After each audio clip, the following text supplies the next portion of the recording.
Good afternoon. Thank you very much. It's finally time, the opening remarks. I'm Eric Krasnoff, Chair of the Board of Long Island University, and I'm joined here today by some dedicated trustees. I also need to give a special acknowledgement and shout out to the person who makes today possible and who's made Long Island University an ascendant institution, our outstanding president, Dr. Kimberly Klein. Kim, stand up, please.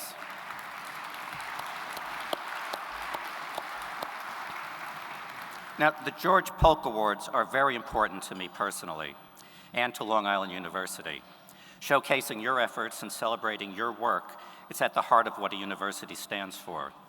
This does not mean that my colleagues and I agree with every story and photo being honored today. They don't.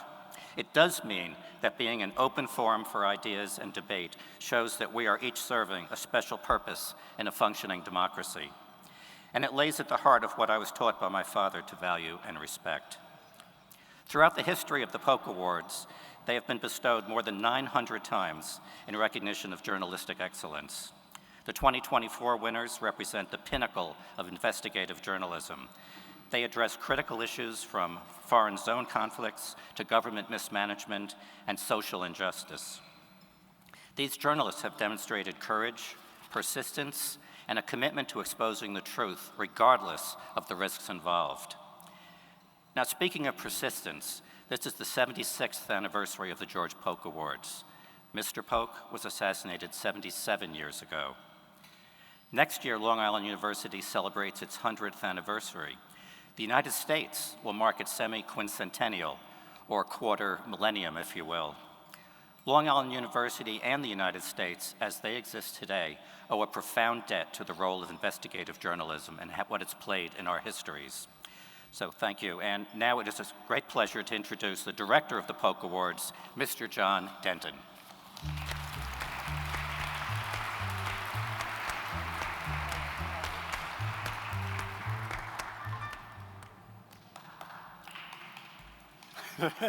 Thank you, Eric Krasnoff, and thank you, Dr. Kimberly Klein, for LIU's support for the Polk Awards, now over nearly 8 decades. Hello and welcome to you all, and especially to our 2024 Polk winners. You've joined an illustrious band that now has about 1,000 alumni, including some you've just seen in the video. Given all the threats against the media from Washington these days, the mood in newsrooms tends to be gloomy. Maybe we can lighten it today with some moments of uplift. First, though, I want to thank our judges for their many hours of reading, debating, and deciding. I'll ask them to stand, but please hold your applause to the end because there are going to be a number of people standing. Judges, would you kindly stand up? And now, to celebrate our funders, first, a big thank you to Jim and David Ottaway, two giants of journalism. Through the Nicholas B. Ottaway Foundation, they have for years enabled us to sweeten the pot for winners with a monetary bonus. Would you please stand? We're asking people now, our well-wishers, to endow specific awards in perpetuity. So thank you to the Rosalind P. Walter Foundation for funding the TV Reporting Award, the Hanno Family Trust for funding the Sports Reporting Award, the John S. and James L. Knight Foundation, represented here by Jim Brady, for funding the Local Reporting Award. And please stand. Michael Emmerman and Patricia Stockhausen for funding national reporting. David and Susan Rockefeller for environmental reporting. Susan K. Reed for funding the Justice Award. And finally, Dr. Lawrence Altman, the former New York Times reporter. You've seen his byline on hundreds of health-related stories, including those about the medical fitness of our presidential candidates. He's funding the Science Reporting Award. So let's have a round of applause.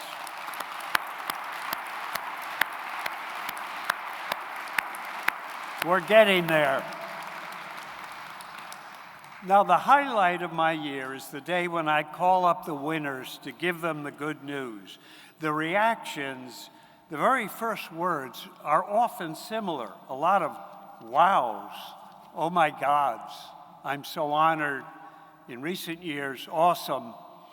And I used to demand Social Security numbers in that same phone call to process the money bonus. You know, for an allegedly skeptical group of people, hardened by years of peeling away official corruption and hypocrisy, they were remarkably compliant. Only once, one raised the question. It was Ira Glass of This American Life. Wait a minute, he said, is this some kind of scam? And one of the finest acknowledgments I've received came this year from Marc Duvoisin, executive editor of the San Antonio Express-News, whose reporter, Sarah Di Natale, won the State Reporting Award. He wrote, yesterday I shared the exciting news with a group of editors and reporters, trying to make the moment meaningful and not just celebratory. I talked about who George Polk was and what the award stands for. He says he then played the video, which you just saw.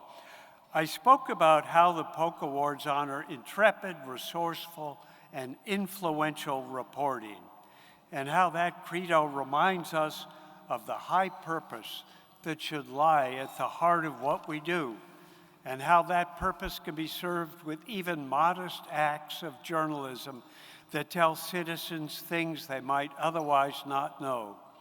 I wasn't sure how my little speech would be received, but I was gratified to see looks of wonder on a few faces as the video played. Afterward, one of my sharpest editors told me, "You had me at I.F. Stone."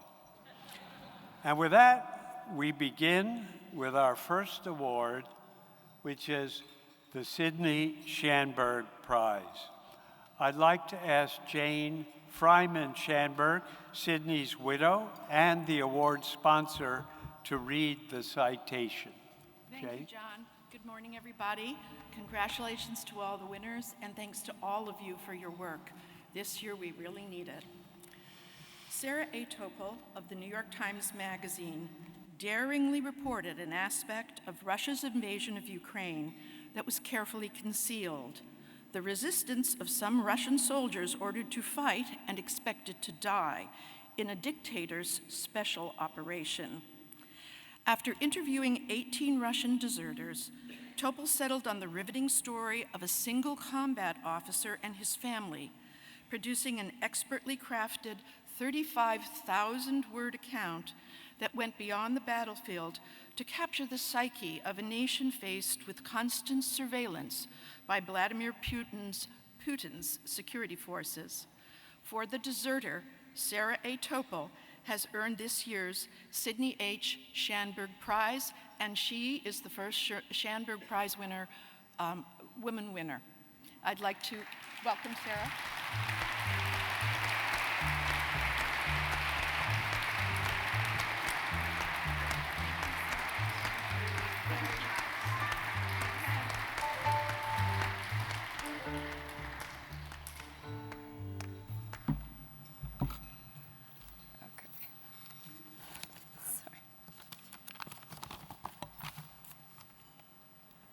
Sorry, in advance. A big thanks to the Polk Award Committee, the judges, Jane Shanberg, and Long Island University for this incredible honor. My investigation into the Russian military would not have been possible without the support of the New York Times and the International Women's Media Foundation. I'd like to thank Joe Kahn, Sam Dolnick, Jake Silverstein, Bill Wasik, and my editor, Mark Janot, for their faith in the piece. And especially Jake for believing in me and my ideas for so many years. It feels like every year we talk about how fewer and fewer people are reading long stories, and I'm so unbelievably grateful to him for believing that people would. Reporting this story was challenging in many of the usual ways when working on Russia. From building trust with sources to considering the security of their family members who are still in Russia, as well as their own security in the new countries that they escaped to. But I faced an additional challenge in the unrelenting attempts to hack my accounts. The magazine worked very hard to secure the whole process, handing off documents in person and using an air-gapped computer while conducting the entirety of the close over Signal. It was an excruciating amount of attention to detail in every aspect. The editing process of 35,000 words of text itself, fact check, design, layout, and photography. And so a broader thank you to all the great people at the magazine who worked tirelessly all summer to keep our sources safe. They threw their whole hearts into this work, and I am eternally grateful, especially to fact checkers Kyla Jones and Riley Blanton for their patience with me and eagle eyes, and Jeannie Choi, who coordinated the whole process. The biggest thanks of all, of course, is to the deserters, especially Ivan and Anna, who risked everything to overcome their fears and misgivings and let me into their lives. It was an honor to write their story. A final thank you to my family for their patient support of my work over the years, my mother, my grandmother, and my stepfather, and especially my partner Josh for all his support. Thank you again for this tremendous honor.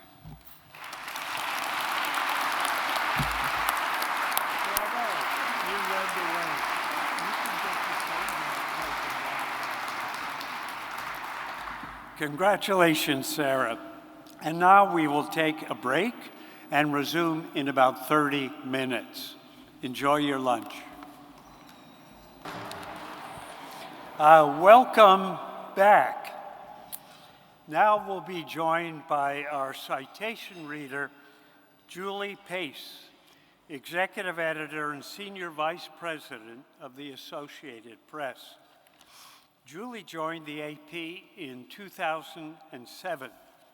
She served as the White House correspondent during 2 administrations, then became the Washington bureau chief. In her current job heading it, she is revitalizing the news service. Now, in solidarity for the senseless attack upon AP over the internationally recognized name of the Gulf of Mexico and her position resisting it, let's give her a round of applause.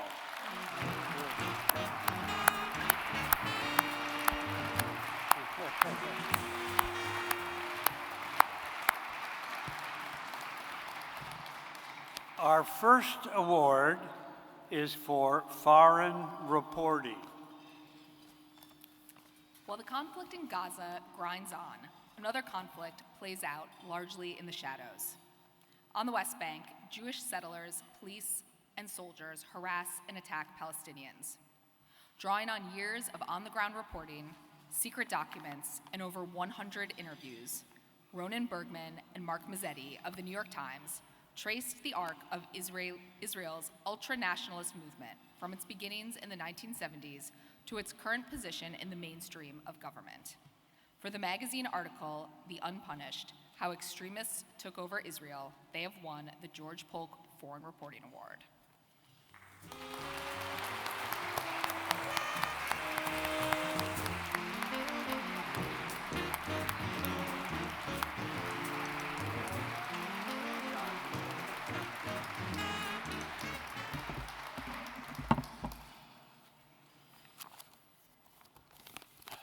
Thank you, everybody.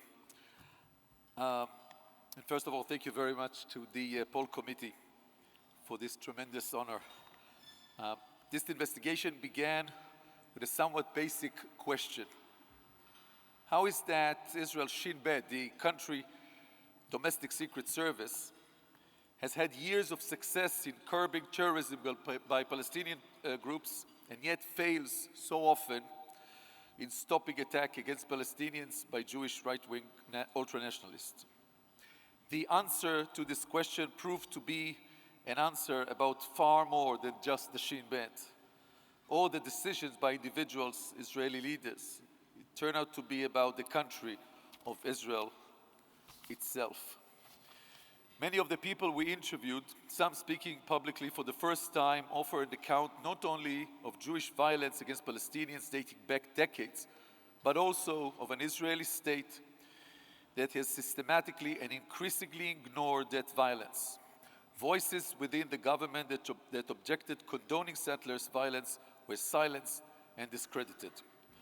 Most of the close to 100 sources interviewed for the story during the 8.5 years of reporting were Israeli officials giving blunt account of how occupation came to threaten the integrity of their country's democracy. This story and the story of October 7 attacks are part of the same narrative, a story of a region in the Middle East scarred with grief and suffering. They both show what can happen when nations and peoples allow extremists and fundamentalists on both sides to steer the course of history. We'd like to recognize our colleague, Natan Odenheimer, a brave journalist whose reporting was essential for the story. Also our editor, Luke Mitchell, who is a tireless advocate and patiently navigated it over years of stops and starts. He's an expert editor who kept pushing to make the story better and better.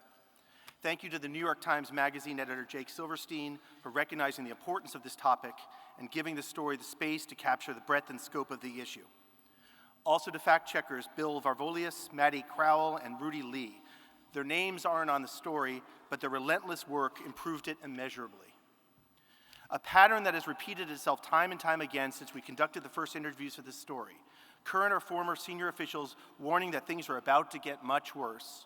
Their forecasts, initially seemed to be too bad to be true, kept coming true, turning into tomorrow's reality. Just over a year ago, we were in the West Bank in a legal settlement trying to interview a settler named Yanon Levy, who has been at the center of a campaign of violence, theft, and intimidation of Palestinian villagers. The interview didn't go so well.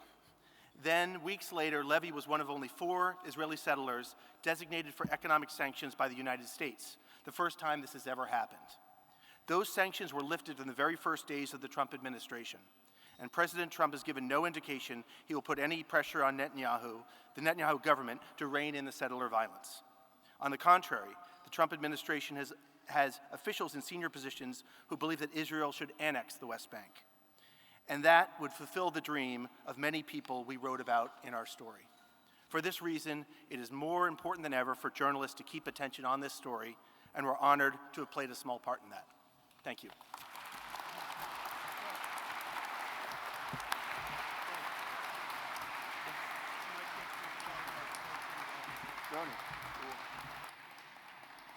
The next award is for war reporting.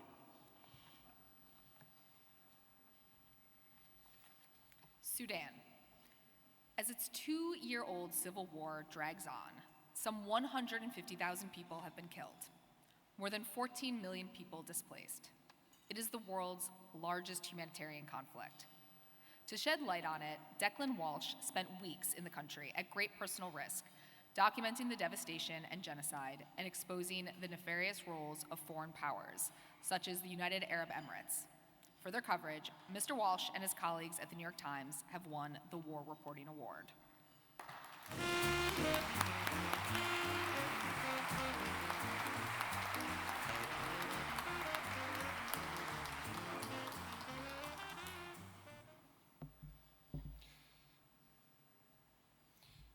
Thank you very much. I was in Khartoum last week with Ivor Prickett, the photographer whose powerful images illustrated many of our stories. And it was this moment of dramatic change where after 2 years of fighting, the city was changing hands.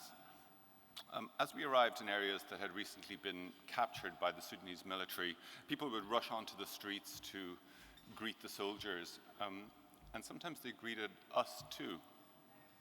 So I asked one woman why, and in response she said it was partly because we were the first outsiders people had seen after 2 desperate years in the middle of this war zone, but also because they felt that they had been forgotten. It's incredibly hard to get attention for the war in Sudan, particularly given the incredible scale of the conflict and the suffering that it has brought. And for that reason, it is a wonderful honor that the Pope, John Jarrington, and the Pope have chosen to reward this work. I'm also, of course, incredibly lucky to work for a paper that has devoted the resources and attention to give this story the attention that it deserves. I want to particularly acknowledge the colleagues with whom I share this award, some of whom are here, including Lauren Leatherby, Christoph Kotel, Sanjana Varghese, and Nick Casey at the magazine.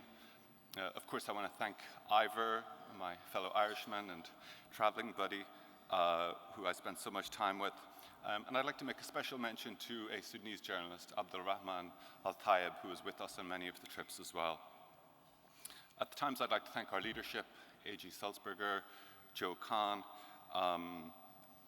particularly my editors at the international desk, Phil Pan, Laurie Goodstein, and a special word of thanks to Greg Winter, the master wordsmith who honed many of these stories and made them sing. Lastly, I'd like to say thanks to my wife, Nasreen, who is from Sudan, and for whom this is much more than a story. Thank you.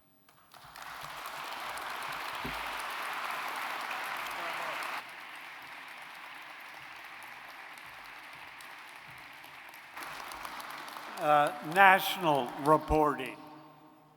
The federal government might have been expected to hustle when a highly contagious bird flu virus and prime candidate for triggering a human pandemic spread to cows for the first time. But agricultural interests feared publicity would harm their bottom line. As a result, veterinarians encountered an unspoken policy: don't test, don't tell. For exposing the Department of Agriculture's sluggish, conflicted response to H5N1 and its alarming consequences, the award for national reporting goes to Catherine Eban of Vanity Fair.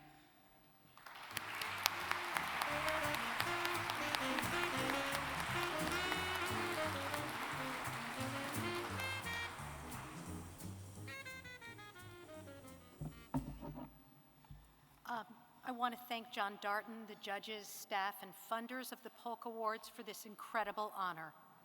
Vanity Fair does not do a lot of reporting about cows.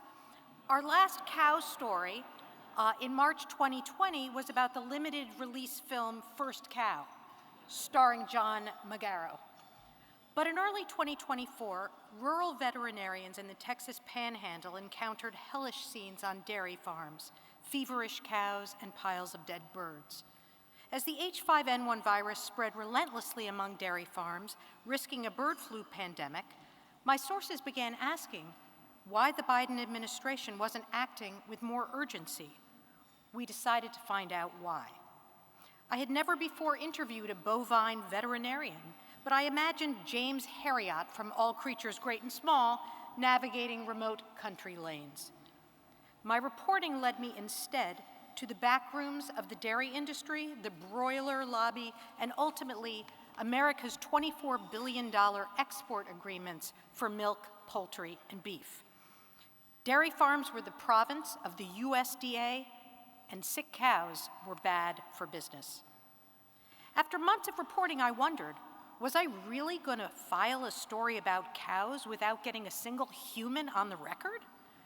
Bovine veterinarians were being fired, calling me late at night over Signal, and so afraid they would send me documents by US mail. Then the election loomed, the news cycle became nonstop Trump-Harris, and I was still reporting on cows. I began to panic. At this rate, I would never get my contract renewed. Ultimately, I had to trust that the cows and their devoted vets were the key to a bigger story about how money and power had led the US government to tear up its pandemic playbook. An incredible Vanity Fair team helped me bring that story home. Radhika Jones has had an ironclad commitment to tough, in-depth journalism. She has been a sensational editor for Vanity Fair, and I am so proud to be part of her team. My editor, Mike Hogan, has a preternatural ability to laser into the heart of a story. We've gotten in lots of good trouble, and he's always walked the walk. He doesn't care who we've pissed off, he just cares that we get it right. After our story ran, Boeing for bird flu, as one reader called it, the USDA and the Biden White House were mightily displeased. Obviously, investigative journalism is a bad way to make friends, But I can't think of a better way to help protect our democracy than following the money and reporting the truth, regardless of who is in the White House or what powers they claim to have. Thank you.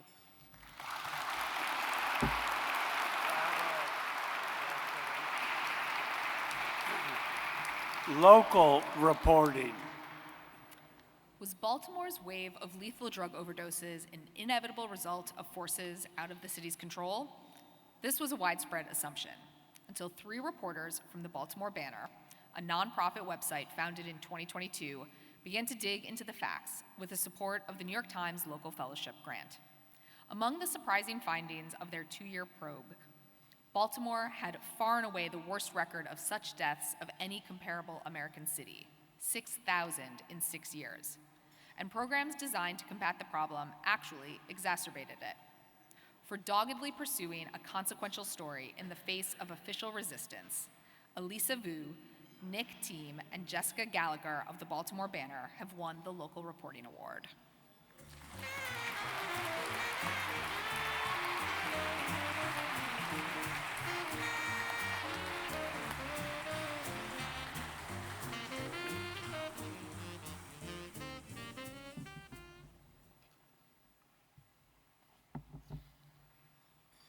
My team and I were among the first few dozen employees hired by the Banner when it launched in 2022. Photojournalist Jessica Gallagher moved to Baltimore from the Greenville News in South Carolina. Data reporter Nick Team left the Atlanta Journal-Constitution in Georgia. And I was already in Baltimore getting a master's degree in public health when the Banner convinced me to come back to journalism. A deep dive on overdoses was one of the Banner's earliest big story ideas. We saw that overdoses did not receive nearly as much attention as homicides did, even though 3 times as many people died by drugs than by guns.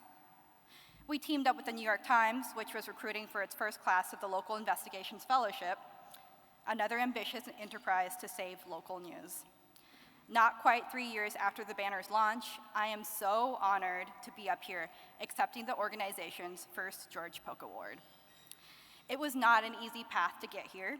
We spent hours on corners, senior centers, and with street outreach programs to find people who are willing to talk about their drug use. Once we saw a woman overdose in front of us, I called 911 and Jess stayed by her side until EMS arrived. Even when a key source relapsed, repeatedly living in and out of abandoned buildings, Jess was eventually able to find her again. Basic information on who was dying from overdoses, where and how, had been kept hidden from the public eye, and we had to sue the medical examiner to get that information. Nick was instrumental in obtaining and analyzing this data and more, which revealed shocking things about Baltimore's overdose rate and crisis that was overlooked even by our city leaders and our nation's health researchers. The information we have brought to light now is shaping new conversations, policies, and programs to tackle addiction in our city. On behalf of our entire team, I'd like to thank our editors at the Banner and the New York Times, with a special shout out to Adam Playford, who was with us every single step of the way. My colleagues Meredith Cohn, Justin Fenton, and Adam Willis, who reported with us. And I also like to thank countless sources for fearlessly sharing their stories, and our families and partners for their love and support. Here's to the power of local news. Thank you.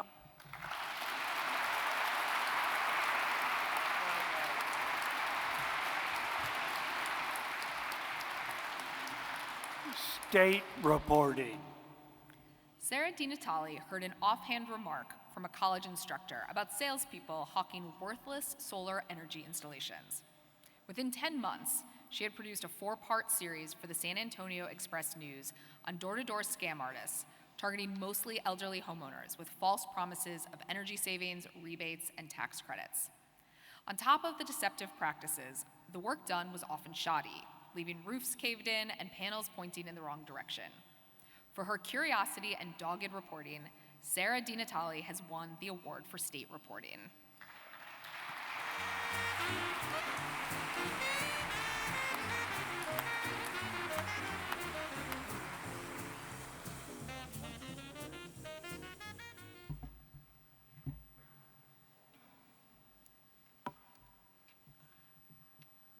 Well, first off, thank you all so much. So the story started in a community college classroom. I was shadowing an instructor. His name is Craig Overmiller. He's actually featured in the last part of the series, so it's kind of funny that that's where everything started for me. I was doing a really basic story about jobs and renewable energy, and during my day at that class, Craig just kind of mentioned to me offhandedly, like he had to warn his students about what jobs they take once they graduate, and that the certifications he was helping them receive weren't actually required by the state of Texas, which meant a lot of their competition out there were installing panels without any actual education or experience. And I was sort of like, what do you mean? Like, that doesn't sound right. And he was like, well, a lot of the businesses close suddenly, and of course, this is a room of reporters, so I was like, why? And he's like, well, they're scammers. Like, they put the panels up, they don't finish them, they leave, and they leave people in the lurch. Sometimes the actual people installing the panels never getting paychecks, but more often, the customers who paid to get energy savings. And what really struck me, and when I realized, like, oh my gosh, this is a bigger story than I could have ever anticipated, is he said that there were so many bad systems in San Antonio, he had an entire class dedicated to going out and fixing them. So he had a class of students, it was like a troubleshooting class, that he would go out and they would offer to try to fix systems for free, and it was, on-the-job experience for his students. And as I pulled the threads and put in public records requests with our Attorney General's office, I really understood what Craig meant by scammers. And the victims are just some of the most vulnerable people you could imagine, who are sold on lies and left with crippling debt, living on fixed incomes, Social Security, and having systems that didn't change their bills at all. In the weeks after the series started, businesses continued to come forward, actually asking for regulations, which I think all the journalists in the room know is like, how often does that happen? And we're actually currently in the Texas legislative season right now. There's a few bills actually looking to make meaningful changes to how Texas regulates the residential solar industry. The biggest one of those has already cleared its Senate committee and is on like a consent agenda to be passed by the Senate, and then we'll move on to the House. It has bipartisan support, so we're optimistic that some meaningful changes will actually come as a result. So, thank you.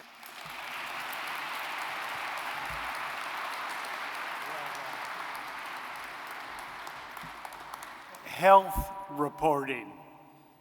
The United Health Group is the country's largest health insurer, and in revenue, the fourth largest company of any type.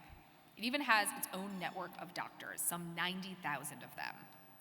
A 6-part investigation by STAT, the online news site for health, science, and medicine coverage, shows that the conglomerate uses its dominance to game the system, achieving profits at the expenses of taxpayers, patients, and clinicians.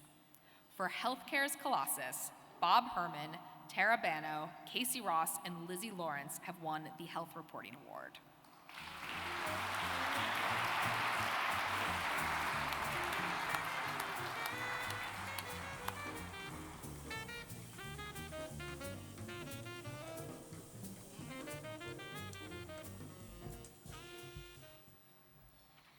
We set out on this project trying to answer a simple, open-ended question. Now that a single private company employs or affiliates with 1 in 10 US doctors, how is that company changing the practice of medicine? How is it changing the experience of being a doctor and a patient? Part of what made that question so intriguing was the way that this company, United Health Group, has amassed doctors over the past decade. It's done so largely in secret. A few years ago, I met with a company spokesperson at their headquarters outside Minneapolis, and I casually asked, does United Health really have more doctors than any company in the country? He said he didn't know. That secrecy serves a purpose. Nothing to see here. United Health is one of the biggest companies in the world, but it doesn't want to be examined. And once you start looking, it's clear why. When we began interviewing doctors for this piece, we were immediately struck by how similar their experiences were working at United Health practices. They brought up Medicare Advantage unprompted and said United Health pressured them to apply lucrative yet highly questionable diagnoses to their older adult patients. In Medicare Advantage, if your patients look sicker on paper, you get more money from the government. Meanwhile, they said patients with other kinds of insurance went by the wayside. Doctors told us they felt demoralized. Patients weren't people anymore, but lines of diagnosis codes waiting to be harvested. Patients felt like their medical groups were degraded, doctors constantly turning over. But in a larger sense, this scheme affects all of us. Medicare Advantage upcoding costs taxpayers billions of dollars every year, and if you end up with United Health Doctor, the care that you receive could be affected. We at STAT will continue to follow this story, as will our colleagues across the media, and we greatly appreciate this amazing recognition. Thank you so much.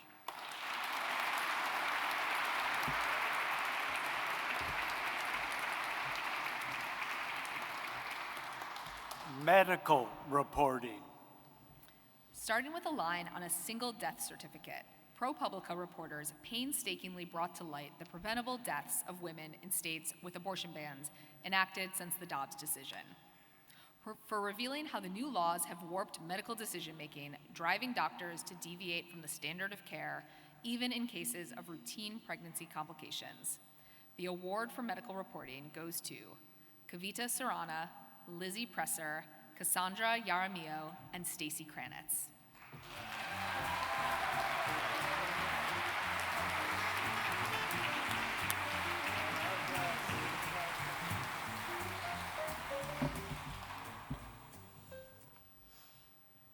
I'd like to start by talking about DNCs. That stands for dilation and curettage, and it's the quickest and safest way to empty a uterus during a pregnancy complication. A DNC can stop a woman from bleeding and lower her chances of contracting infections. DNCs can save lives. Most people don't know how simple this procedure is. They think it's a surgery or it involves incisions, but modern DNCs aren't like that. They require a straw and suction. One person described it to us as gently vacuuming a uterus. DNCs, though, are also used in abortions, and in states that banned abortion, this simple, effective procedure has now come under the threat of criminal penalties, even during miscarriages. Because of this, women are dying. When I first began reporting on the end of Roe versus Wade nearly 3 years ago, I expected that if women died because they could not access the reproductive health care that they needed, people would immediately be protesting about it. Instead, what we learned from our reporting is that these cases stay hidden, even from the families of the women themselves. It takes work to understand the full picture of someone's medical care, but states aren't investigating the consequences of the criminal laws that they put into place, and families often can't get answers. To uncover what happened in the deaths of the 5 women we reported on, we had to wrestle death records free from public agencies, review them for clues, get autopsy reports, reach out to families, ask them for help gathering hospital records about the most painful thing that happened to their family, so that we could examine their care with dozens of maternal health experts. It took journalists, these incredible reporters beside me, tirelessly questioning the circumstances to bring to light the deadly consequences of these abortion bans, to find out that Amber Thurman waited 20 hours to receive a DNC as her doctors discussed it, to learn that Josely Barnica was made to wait 40 hours, her cervix open to infection, to see that Portia Gumezi was given medication instead of the DNC she needed to stop her hemorrhage, and that even as Nevaeh Crane's organs were failing, doctors waited to take her to the operating room until they could document that her pregnancy had ended. To understand why Candy Miller, in excruciating pain, never went to the hospital at all. Often, the families of these women weren't even aware of how abortion policy might have played a role. In some cases, these women had wanted nothing more than to welcome a child into their family. They weren't prepared for a miscarriage. They didn't have any reason to think that easy access to a fast and effective procedure might be the difference between life or death. The public, our readers, didn't know either. Today, we are so grateful for the supporters of the Polk Awards and Long Island University for recognizing this journalism and for encouraging us to continue investigating and documenting the consequences of abortion bans so the public can better understand what's at stake. And of course, we want to thank our incredible editors at ProPublica for believing in us, inspiring us, spurring us past all the challenges. None of this would have been possible without our editors and collaborators, the geniuses of Alex Zayas, Eva Brandstetter, Andrea Wise, Miriam Elba, Tracy Weber, and Steve Engelberg, and so many more. Thank you.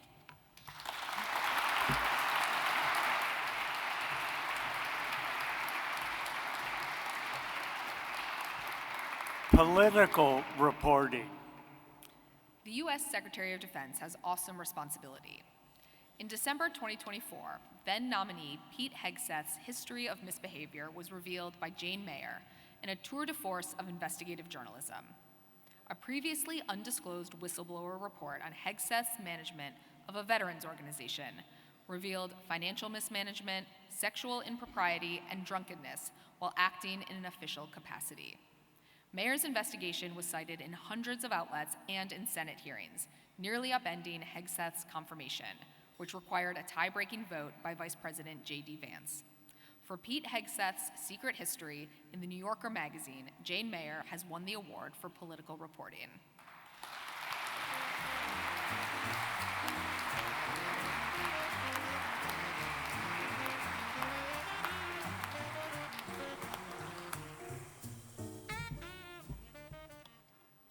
Thank you so much. Okay, I don't want this to sound like an Oscar acceptance speech with too many thank yous, but I knew when I won this that I absolutely had to start by thanking the brave and patriotic sources who came forward and let me tell their story about the least qualified defense secretary in American history.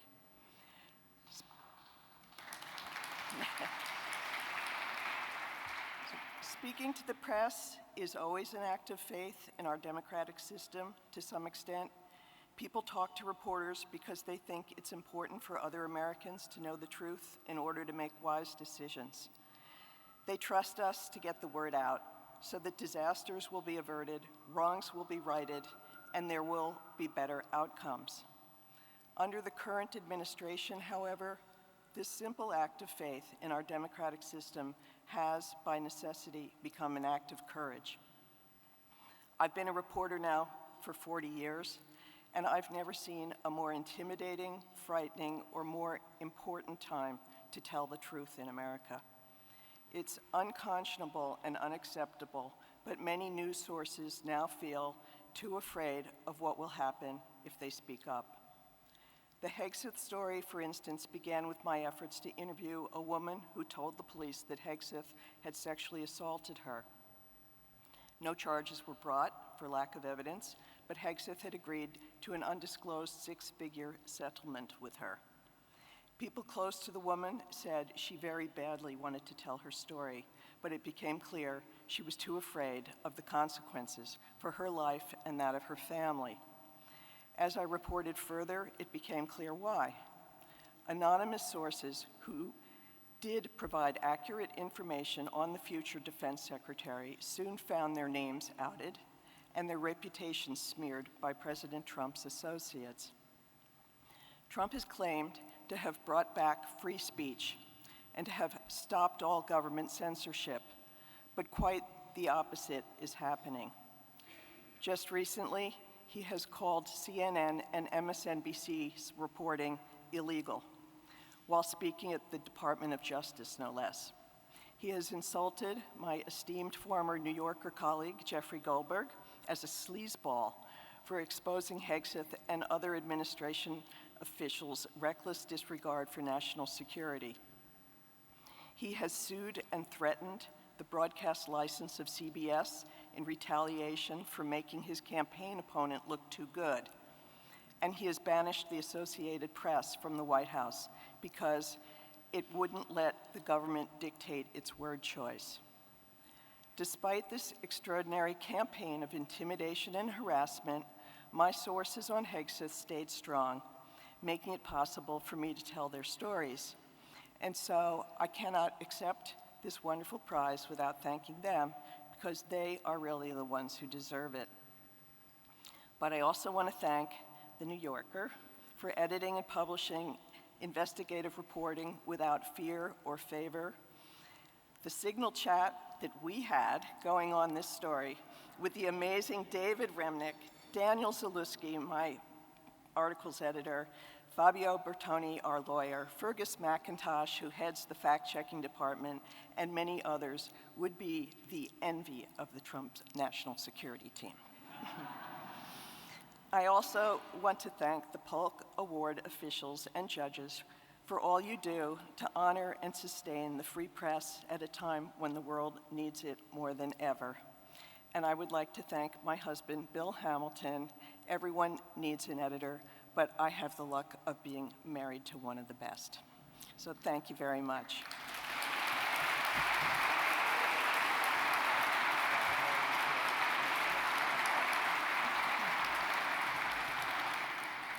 Justice reporting. For years, police in California used clandestine legal settlements called clean record agreements to cleanse their records of misbehavior and corruption. The agreements allowed some officers to continue in law enforcement elsewhere and others to retire with lucrative pensions totaling nearly $24 million. The scheme was exposed in a two-part series called The Right to Remain Secret, produced by Katie Roosh and Casey Smith of UC Berkeley's investigative reporting program and published in the San Francisco Chronicle, winning them the award for justice reporting.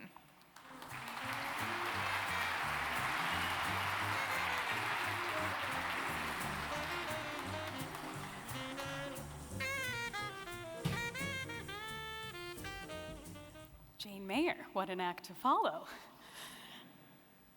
This investigation started when we were actually both students at UC Berkeley Journalism School, working for the investigative reporting program.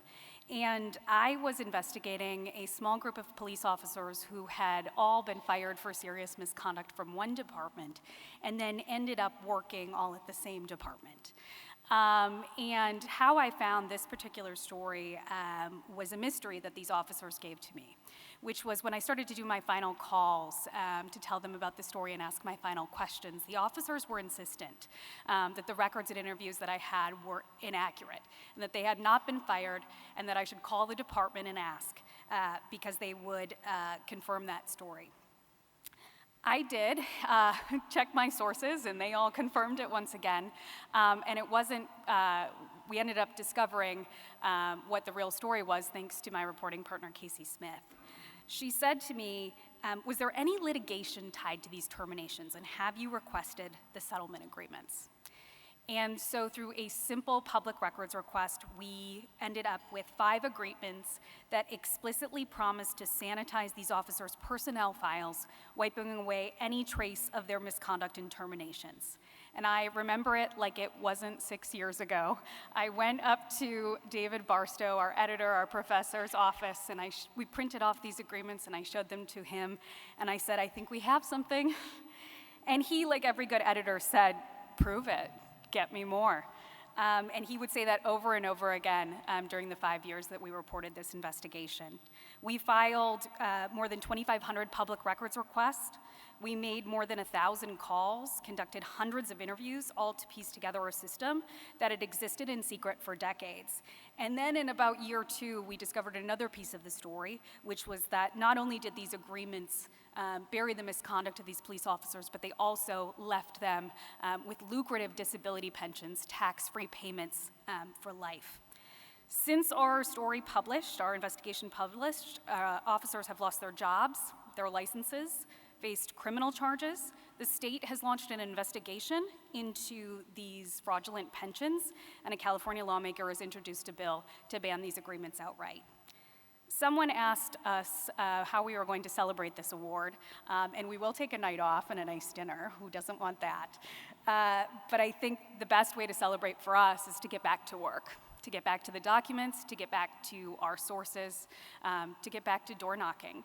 And we are so privileged and honored that you have all given us another reason to keep going. So thank you.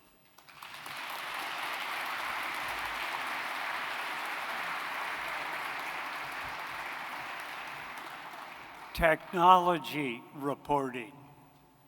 For powerfully written stories that raised national awareness of how predators have used social media to financially and sexually exploit teenagers, driving some to suicide, by posing as youths to lure them into sending compromising photos, then blackmailing them, or by selling them lethal drugs like fentanyl, The award for technology reporting goes to Olivia Carville and Cecilia D'Anastasio of Bloomberg Businessweek.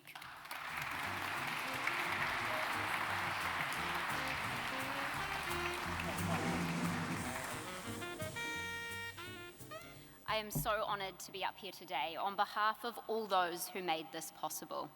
Everyone in this room knows that there's a small army behind a byline.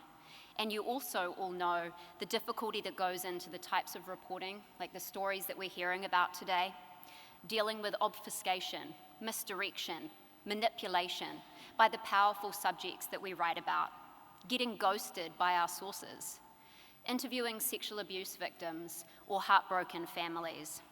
It can be grueling, and some days, even the best of us likely ask ourselves why. On behalf of co-reporter Cecilia D'Anastasio, who explored the darkest corners of the internet with me, the why for us comes down to what this job gives back. The chance to make a positive change. And we really did. After our reporting on sextortion scammers on Instagram that led to dozens of teen suicides, Meta purged more than 70,000 accounts linked to these sextortionists from its platforms. 70,000. Snapchat has rolled out safety warnings to teen users, and Roblox continues to implement massive safety changes, even as recently as 2 days ago. The timing of this awards ceremony is somewhat fortuitous. It happens to coincide with the launch of Bloomberg's new documentary, Can't Look Away. This is a film that's based on the dangers of the digital world and the fight for corporate accountability. It's largely based on these stories and reporting over the past 3 years, where I've observed the conversation around social media radically shift, moving from, can these platforms harm our mental health, to, this is a full-blown public health crisis for our children. I simply don't have the words to adequately express my gratitude and appreciation for this opportunity, for this job, for this moment. But on behalf of Cecilia and I, we would like to thank Bloomberg's newsroom leaders, Reto Grigori and Kristen Powers, for your unwavering support of investigative journalism and for this issue. And for our editors, Robert Friedman and Jeremy Keane, who bulletproofed all of our stories, who made us sound smarter than we really are, and who held us up when we were running on empty. Thank you also to the judges who recognized the importance of this issue, but most of all to the victims, those who donated their time, who opened their homes and hearts, without whom none of this would be possible. Because after all, these stories are really hard to share.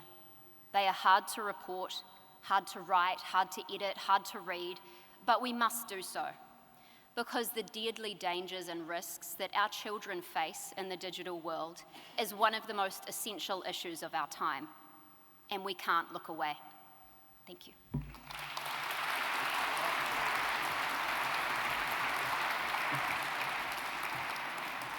Magazine reporting. When Alice Munro received the Nobel Prize for Literature, the citation read, "She is interested in the silent and the silenced, the passive, those who choose not to choose." What was not public at the time was that Munro's daughter had been the victim of sexual abuse by Munro's own partner. In the New Yorker magazine, Rachel Aviv documented how Munro failed to address the sexual abuse while mining the dilemmas it posed for some of her celebrated short stories. For interrogating a hard truth about a beloved writer, Rachel Aviv has won the award for magazine writing.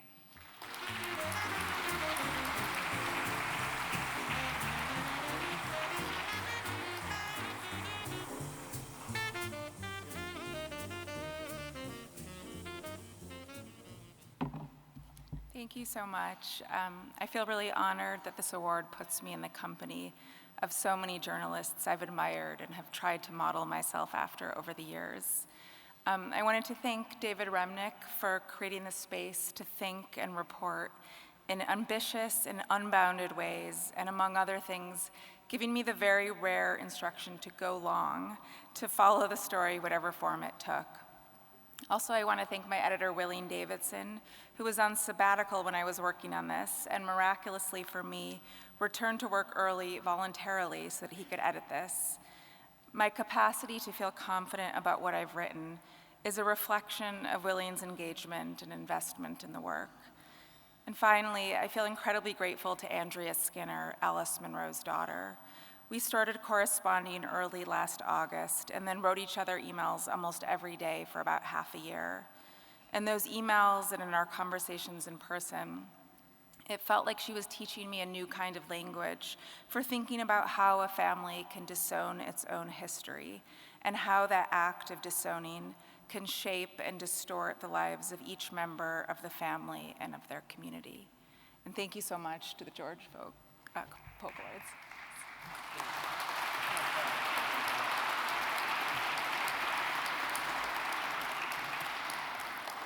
National television reporting.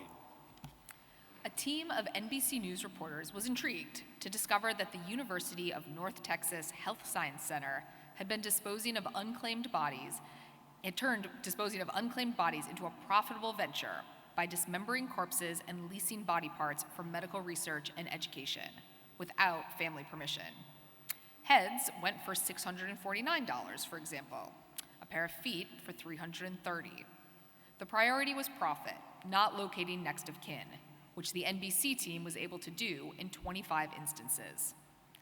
Dealing the Dead exposed this gruesome practice, effectively ending it in Texas and beyond, and earned Mike Hicksenbaugh, John Shoup, Liz Kreutz, and the late Susan Carroll of NBC Nightly News the award for national television reporting.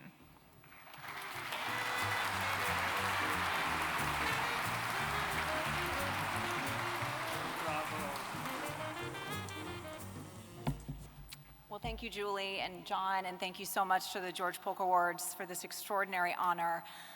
When we're asked to give these remarks, we're asked to share an anecdote about the reporting process, and we can't do that without mentioning someone that is sadly not here with us today, and that is our late NBC News colleague, Susan Carroll, who tragically passed away 5 months into reporting this story.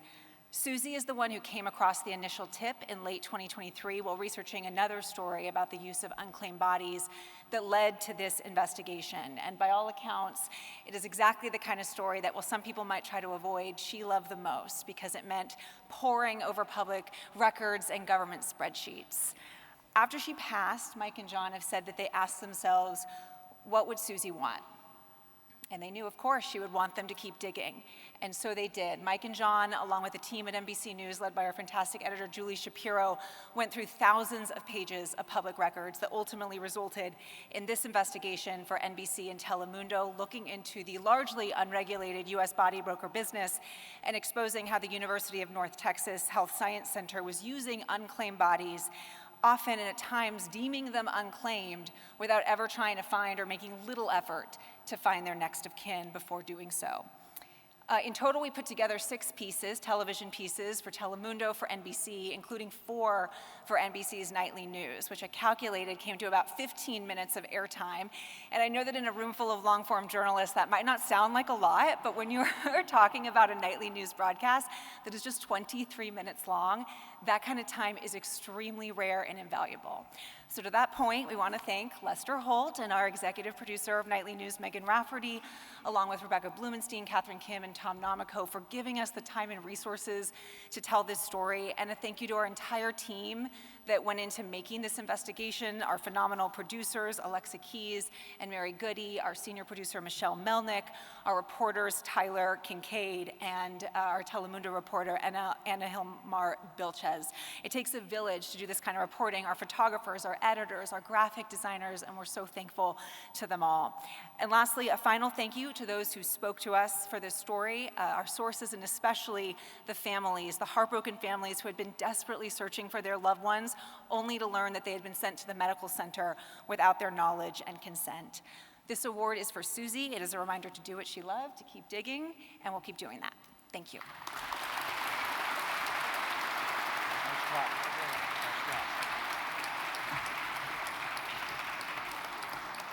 Foreign television reporting. It is more comfortable to look away from the ongoing violence and dysfunction in Haiti than to bear witness to a country in turmoil. Special correspondent Marcia Biggs took years to put together the crew and resources to go to Haiti for PBS NewsHour to reveal to viewers the impact of violence on its citizens. Her chilling interviews and investigation into the flow of weapons from the US have earned her, along with videographer Eric O'Connor and producer Andre Paltre, the Foreign Television Reporting Award for their series, Haiti in Crisis.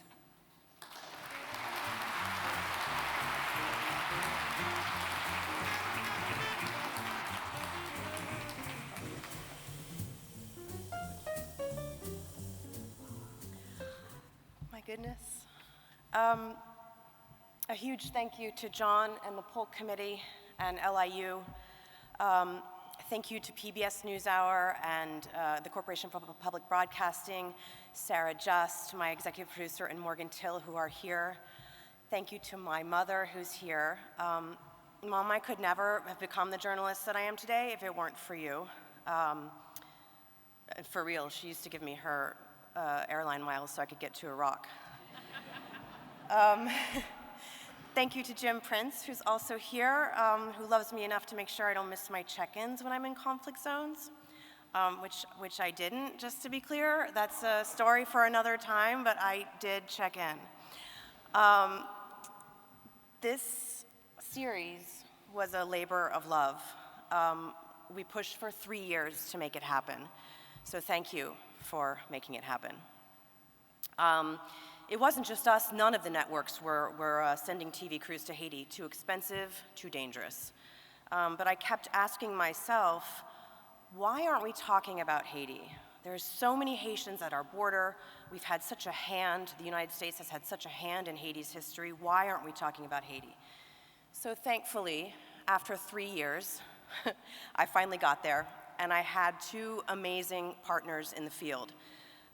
Eric O'Connor, our cameraman, and Andre Paltre, my local producer. Unfortunately, Eric couldn't be here today, and it feels really strange to be up here without him because we were such a team and we were so close. I'm so grateful for him. He's had my back in Venezuela and in Iraq, and there was no way I was going to do this without him. And then this guy right here, Andre. This series may have told the stories of trauma and violence in Haiti, but Andre's living them every single day. Some of his family's been kidnapped, some have been killed. In fact, in the middle of one of our interviews, we realized that the woman we were interviewing was actually part of the gang that had kidnapped his family. He had to sit there and translate for me, all the while knowing this. It was a tough interview. I could barely keep my composure, and he never once lost focus. Eric and Andre are 2 of the most honorable and meticulous journalists I've ever worked with. They're also 2 of the kindest and most compassionate humans. They stayed up all night to take care of me when I got E. coli in the middle of the trip, and even MacGyvered my IV stand with a carabiner and my shoelaces. I soldiered on, but the only reason I was able to do that was because they took such good care of me, and I never felt alone, which is a big deal when you're in the field and you're sick. I want to thank and send all my love to the Haitians who trusted us and opened their lives and their hearts to me. These were some of the most difficult interviews that I've ever done in my life, and the fate of these people haunt me every single day. Almost every woman that we spoke to had been raped. Things have only gotten worse since the series aired, and I pray for the day when Haitians can see good governance at home, right? And sincere international support from abroad.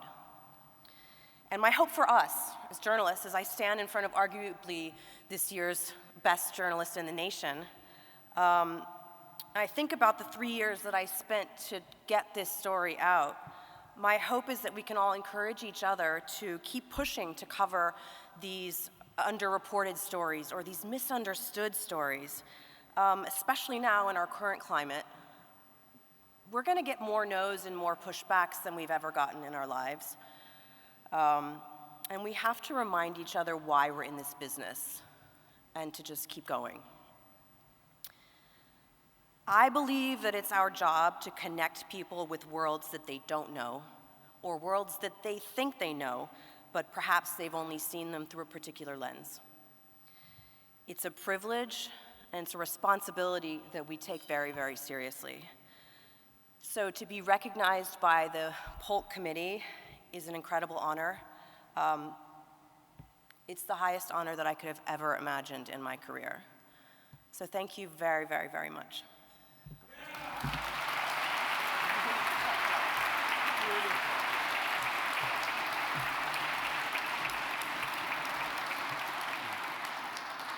Podcast reporting.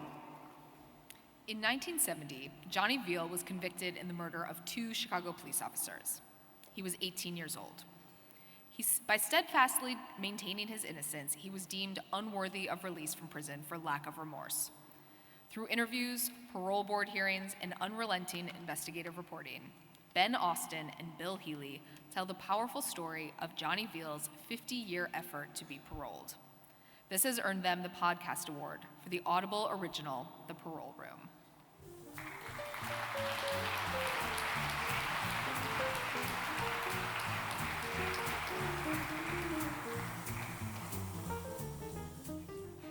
Hey, everybody.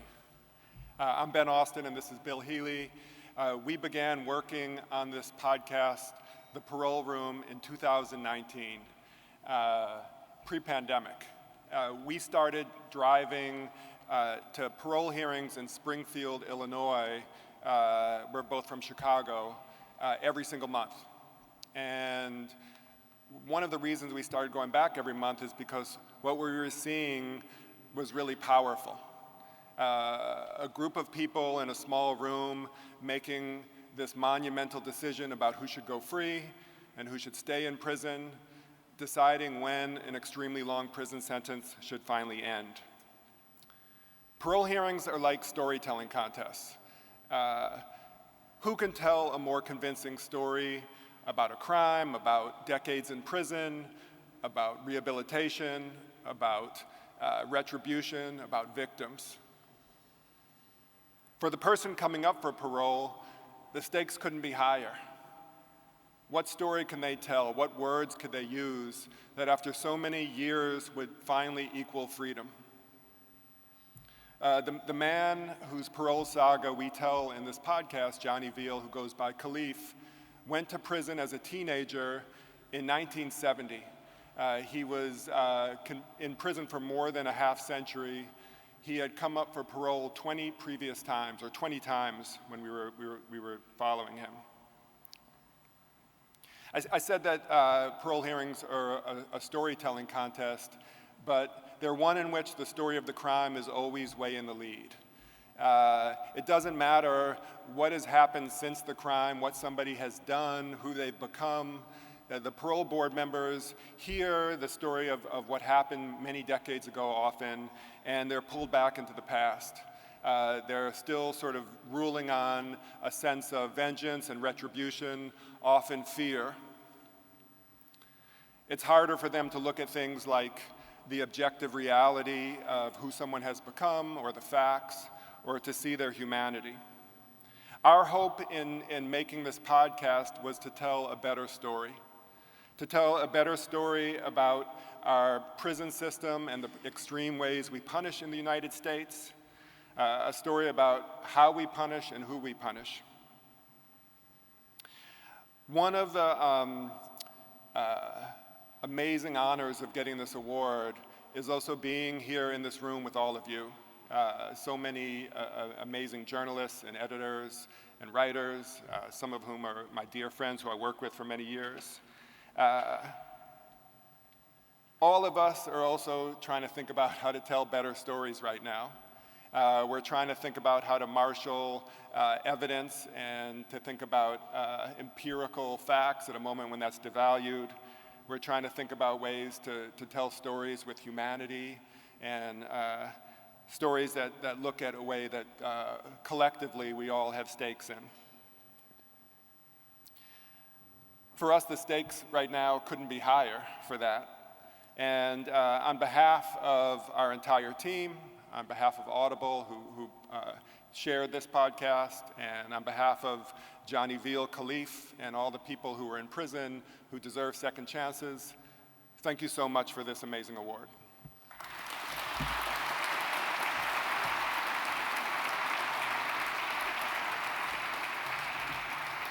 Congratulations to all our winners. Let's give one more round of applause to them.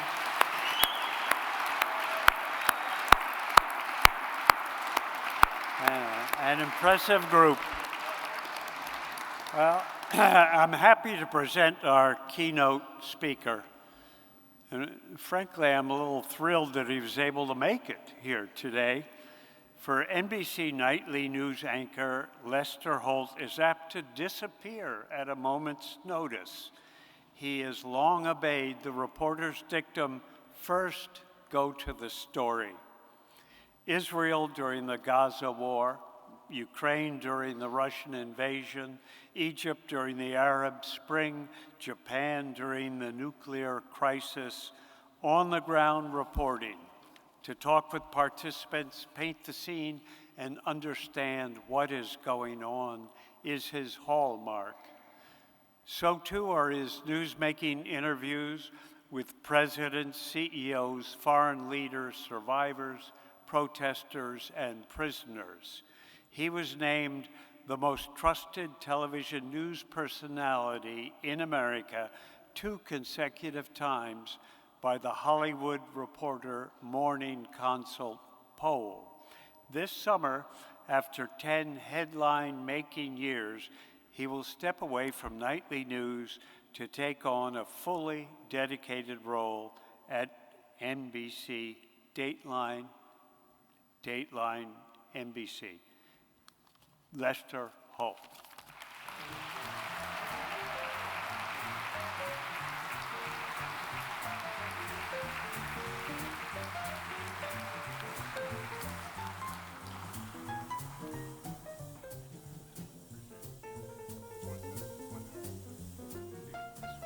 This one? Either. Hi, guys. Thank you for being here. Watching these awards, I thought about what I was going to say. I was going to talk to you today, and I probably still will, about the state of broadcasting and news, what we should be aspiring to. But anyone who stood on this stage this afternoon could deliver that speech with authority, conviction, and experience. So one more round of applause, if you will.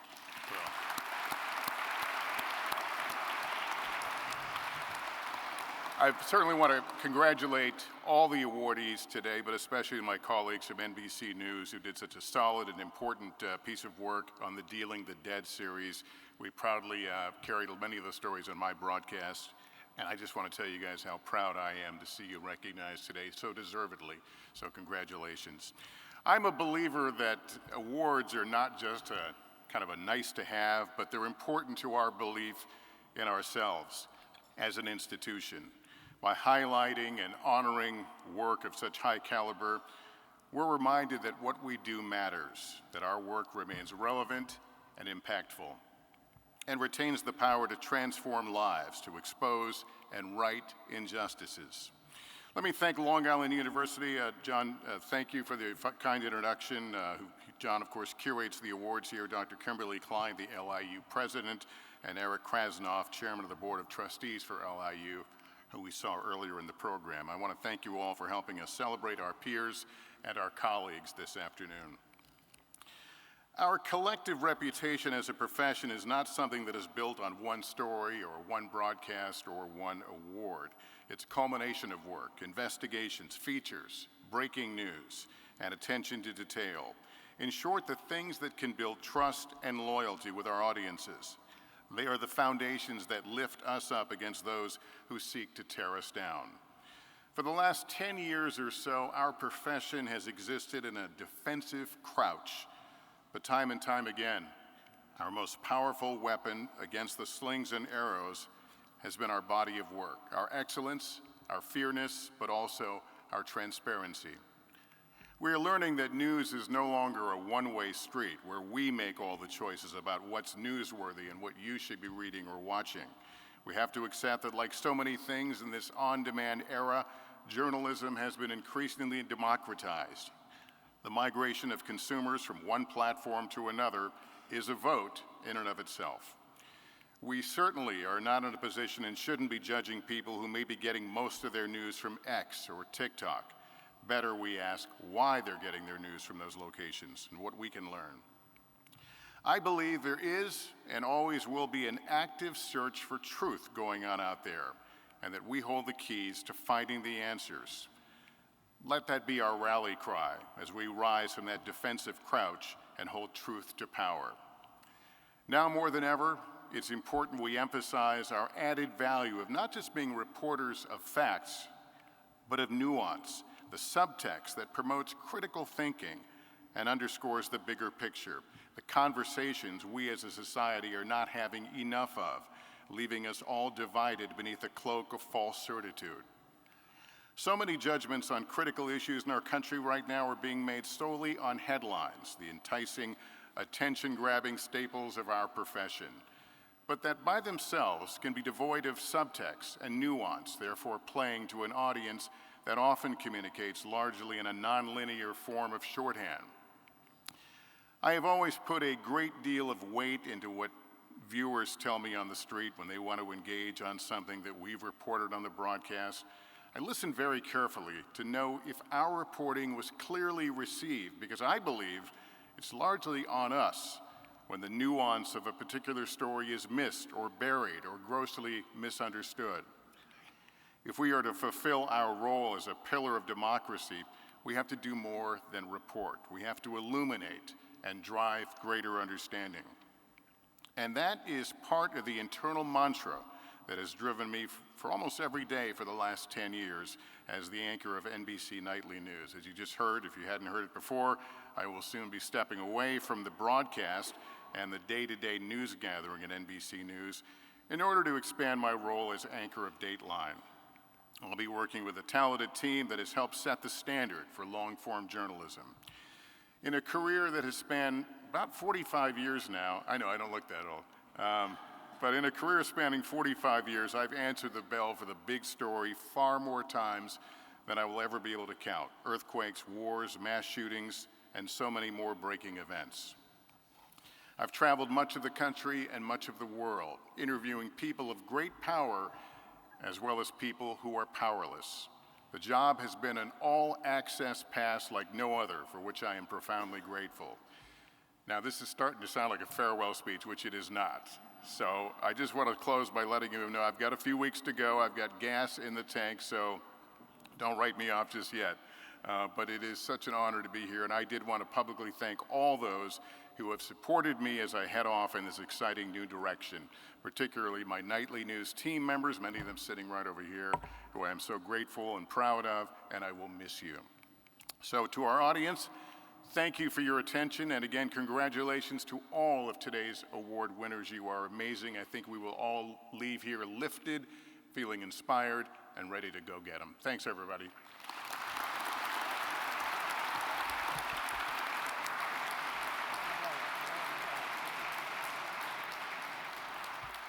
Thank you, Lester. That concludes our program, and thank you all for coming. Bye-bye.